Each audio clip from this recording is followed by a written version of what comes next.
Presiden Joko Widodo, Jokowi, memerintahkan sejumlah hal kepada jajarannya dalam rapat terbatas evaluasi PPKM darurat yang digelar Sabtu, 17/70/2021. Utamanya, Jokowi mendorong penegakan PPKM darurat dan pemenuhan sumber daya. Dalam pengantarnya, Jokowi menyinggung sikap aparat dalam penegakan PPKM darurat. Ia meminta aparat tidak bersikap keras dan kasar sehingga membuat situasi penanganan pandemi COVID-19 semakin panas. Kemudian, hati-hati dalam menurunkan mobility index mengenai penyekatan dan penanganan terhadap masyarakat, terhadap pedagang PKL toko. Saya minta kepada Polri dan juga nanti Mendagri, kepada daerah, agar jangan keras dan kasar, kata Jokowi. Ia meminta penegakan PPKM darurat dilakukan dengan cara-cara yang baik, misalnya dengan memberikan ajakan sambil membantu masyarakat. Ia menilai cara tersebut akan lebih efektif diterima masyarakat. Kemudian Jokowi memerintahkan Kementerian Kesehatan mempercepat vaksinasi COVID-19 bagi wilayah Jawa Barat, Jawa Tengah dan Banten. Ia mengatakan capaian vaksinasi di daerah tersebut masih rendah, yakni Jawa Barat 12%, Jawa Tengah 14% dan Banten 14%. Provinsi mana yang harus kita fokuskan?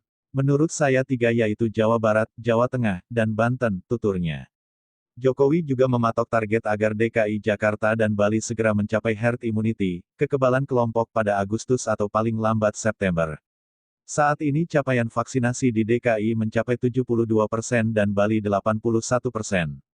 Untuk penanganan pasien COVID-19, Jokowi meminta Menteri Keuangan Sri Mulyani menyiapkan anggaran untuk menyediakan 2 juta paket obat gratis. Menurutnya, obat gratis ini sangat dibutuhkan penderita dengan gejala ringan dan orang tanpa gejala OTG. Ia menjabarkan satu paket obat dan vitamin untuk COVID-19 bisa dibanderol dengan harga Rp63.000. Jika dibutuhkan 2 juta paket obat, artinya anggaran tersebut bisa mencapai Rp126 miliar.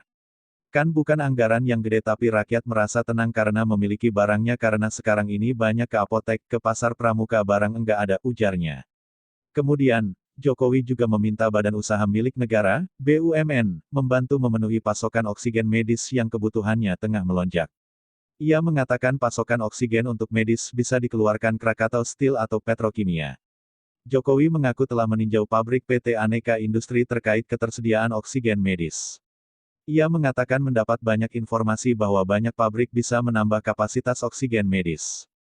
Karena apapun kita harus menyiapkan diri apabila betul-betul ada lonjakan dan kebutuhan oksigen bisa terpenuhi, katanya.